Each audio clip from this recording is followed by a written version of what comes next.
किसी ने बड़े कमाल की बात कही है कि जिंदगी में संकट का हर दरिया पार होगा, थोड़ी सी हिम्मत रखिए, देखना एक दिन चमत्कार भी होगा। हाय गाइस, मेरा नाम है आरजे कार्तिक। एक छोटी सी कहानी। ये कहानी एक अमीर सेठ की। एक सिटी के सबसे अमीर सेठ थे, बहुत सारा पैसा था, बहुत सारे बिजनेसेस चल रहे थे, बहुत सारी फैक्ट्रीज के मालिक थे, कहीं कोई कमी नहीं, हर तरीके से संपन्न थे। एक दिन अपनी फैक्ट्री का दौरा करके शाम में घर लौटे थे। बड़ा सा बंगला, आलीशान बंगला। अंदर पहुंचे तो देखा कि घर वाले सारे लोग जो थे पूजा पाठ कर रहे थे, शाम की आरती चल रही थी। सेठ जी को भगवान से थोड़ी डिस्टेंस बनाने में मजा आता था। वो नास्तिक टाइप के थे, वो दूर रहते थे। अपने कमरे में चुपचाप चले गए, जाकर के अपना हिसाब किताब करने लगे, एनालाइज करने लगे, क्या सही हुआ क्या गलत हुआ। नौकर को बुला करके कहा कि एक कप कॉफी लेकर के आ जाओ।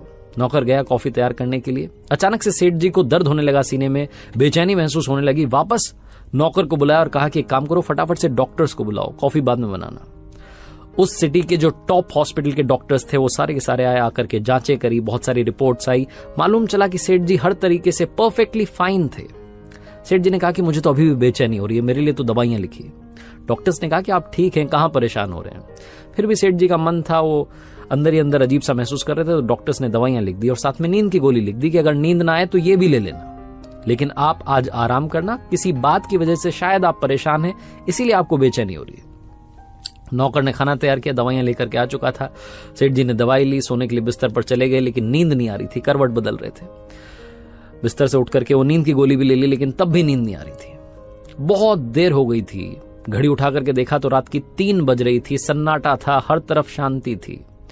उन्हें लगा कि इस बंद कमरे में शायद घुटन हो रही होगी। कमरे से बाहर निकले, अपने आलीशान बंगले के बगीचे में गए, गार्डन में जाकर के टहलने लगे, लेकिन वो वहां भी उन्हें सुकून नहीं आ रहा था। उन्होंने सोचा कि थोड़ा बाहर टहल करके आता हूं। घर से बाहर निकल गए, कॉलोनी में सड़क पर टहलते टहलते दूर चले गए। इतने ख्यालों में खोए हुए थे, फैमिली को लेकर के, बिजनेस को लेकर के, पता नहीं 50 बातें चल रही थी कि घर से कब दूर आ गए मालूम ही नहीं चला। सड़क किनारे एक चबूतरा था, वहां जाकर के बैठ गए, चप्पल नीचे उतार दी, आराम से बैठे थे। उसके बाद में अपने बचपन को याद करने लगे, उन दिनों को याद करने लगे जब स्ट्रगल किया करते थे, जब लाइफ में कुछ नहीं था। वो सारे दिन याद आने लगे। सेठ जी अपने ख्यालों में थे, तभी वहां एक कुत्ता आया और उनकी एक चप्पल अपने मुंह में दबा करके भाग गया। सेठ जी ने देखा तो फटाफट से उसके पीछे भागे अपनी चप्पल छुड़वाने के लिए। कुत्ता दौड़ता दौड़ता पास में झुग्गी झोपड़ियां थी, वहां जाकर के चला गया। उस कुत्ते के पीछे पीछे गए, आवाज लगाई, वो कुत्ता थोड़ा डरा, उसने अपने मुंह में से वो चप्पल नीचे गिराई और वो वहां से खिसक लिया। सेठ जी ने दूसरी वाली चप्पल भी पहनी और वापस अपने घर के लिए आने के लिए तैयार थे। उन्हें याद आया कि घर भी तो चलना है, कितनी देर से बाहर बैठा हूं। तभी उन्हें किसी के रोने की आवाज आने लगी। सेठ जी ने आसपास देखा तो एक झोपड़ी में से रोने की आवाज आ रही थी, एक महिला के रोने की आवाज आ रही थी। तकरीबन सुबह के 4 बज रहे होंगे, काफी देर हो चुकी थी। सेठ जी ने सोचा कि क्या करूं, जाकर के पूछूं क्या बात है या फिर अपने घर चले जाऊं। उनके मन ने कहा कि घर चलते हैं, कहां फालतू के पंगे में पड़ना है, अपना काम करते हैं, अपन अपने काम से काम रखते हैं। सेठ जी घर की तरफ चलने के लिए आगे बढ़े, 4-5 कदम आगे बढ़ाए। फिर मन में दूसरा ख्याल आया कि एक बार जाकर के पूछ तो लूं, पता तो कर लूं कि बात क्या है। उस झोपड़ी के पास गए, झांक करके देखा तो अंदर वाकई में एक महिला रो रही थी। दीवार से, वो जो झोपड़ी की दीवार थी, उससे सर पटक पटक के रो रही थी।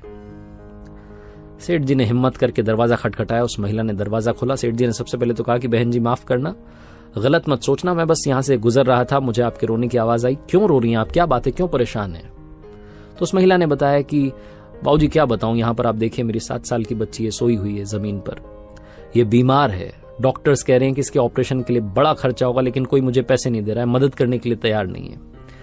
सेठ जी ने कहा तो इसमें रोने से क्या होगा, रोने से आपको थोड़ा ना पैसा मिल जाएगा, रोने से कोई थोड़ा ना आपकी मदद कर देगा। और ये सुबह सुबह क्या रो रही हैं आप, इससे कुछ नहीं होने वाला। आपको मदद मांगनी है तो जहां आप काम करती है, कहां आप काम करती हैं? तो उस महिला ने बताया कि मैं तो घर घर जाकर के झाड़ू पोछा करती हूँ। तो सेठ जी ने कहा कि उनसे मदद मांग लेती है, रोने से कुछ नहीं होने वाला। तो उस महिला ने कहा कि रो तो इसलिए रही थी क्योंकि कल एक बाबा जी यहां से निकले थे। उन्होंने कहा था कि बेटा सुबह 4 बजे कल रोना शुरू करना और ऊपर वाले को याद करना, लगातार प्रार्थना करना, देखना चमत्कार होगा। इसलिए मैं रो रही थी कि शायद वो बाबा जी की बात सच हो जाए, शायद ऊपर वाला मेरी सुन ले। सेठ जी ने जब ये सुना तो उनका दिल पिघल गया। उन्होंने फटाफट से कॉल किया, एम्बुलेंस आई, डॉक्टर्स को कॉल कर दिया कि इस बच्ची का ऑपरेशन होना है, जितना खर्चा होना है वो सब आप मुझसे लेना, आप इस बच्ची को ठीक कर दो, स्वस्थ कर दो। और उस महिला को कहा कि आप कल से ही मेरे यहाँ पर आकर के नौकरी शुरू कीजिए, मेरे पास बहुत सारी फैक्ट्रीज हैं, आपको जहां काम करना है वहां काम करना। उस महिला के रहने के लिए अपना सर्वेंट क्वार्टर भी दे दिया। सेठ जी की जो बेचैनी थी वो तो उसी वक्त खत्म हो गई थी जब उन्होंने एम्बुलेंस को कॉल किया था, डॉक्टर से बात की थी। लेकिन मन में एक शंका थी, एक डाउट था जो लगातार चल रहा था। सेठ जी सोचने लगे कि मैं ऊपर वाले से इतनी डिस्टेंस रखता हूं, नास्तिक हूं, मुझे मतलब ही नहीं है, लेकिन क्या वाकई में ऊपर वाला है? ये क्या चक्कर है कि वो बाबा जी ने कहा कि 4 बजे रोना शुरू करना, मैं वहां पर किस्मत से पहुंच गया और उस महिला की मैंने मदद कर दी। सेठ जी के मन में 50 ख्याल आने लगे। फिर दूसरा ख्याल आया कि अगर वाकई में ऊपर वाला है तो हम ये नीचे वाले जो लोग हैं ये क्यों लड़ रहे हैं, वो क्यों हमें लड़ा रहा है धर्म के नाम पर, जात पात के नाम पर। उस महिला से ना तो मैंने जाति पूछी, ना उसने मेरी जाति पूछी, ना हमने एक दूसरे की जाति पूछी, ऊपर वाले ने भी हमारी जात पात के बारे में नहीं सोचा, बस मुझे जरिया बना करके वहां भेज दिया। सेठ जी को उस दिन समझ में आया कि लाइफ में वो काम में बड़ा विश्वास रखते थे कि कर्म किए जाओ, वो काम करेंगे तो रिजल्ट मिलेगा, काम करेंगे रिजल्ट मिलेगा। उस दिन एक और बात समझ में आई कि काम के साथ साथ, वर्कaholic होने के साथ साथ दूसरों की मदद करना, वो ह्यूमैनिटी का भाव रखना भी बहुत जरूरी है। सेठ जी को उस दिन समझ में आया कि जब मैंने किसी की मदद करी तो मुझे सुकून मिला, वो जो अंदर की बेचैनी थी वो खत्म हो गई। दुनिया में ऊपर वाले ने सिर्फ एक धर्म बनाया जिसे ह्यूमैनिटी कहते हैं, मानवता कहते हैं, इंसानियत कहते हैं। ये कहानी काफी कुछ सिखाती है। पहली बात तो सिखाती है कि अगर आप भरोसा रखेंगे तो चमत्कार जरूर होगा। दूसरी बात सिखाती है कि जिंदगी में एक दूसरे की मदद करते चलेंगे तो आपकी मदद अपने आप ऊपर वाला करेगा। और तीसरी सबसे बड़ी बात सिखाती है कि जिंदगी में ज्ञान बांटने से हमेशा कुछ नहीं होता, मुस्कान भी बांटना जरूरी होती है। इसलिए आरजे कार्तिक हर कहानी के आखिरी में कहता है, ऊपर वाले के आशीर्वाद के साथ, अपनी मेहनत के साथ, अपनों के प्यार के साथ कर दिखाओ कुछ ऐसा कि दुनिया करना चाहे आपके जैसा।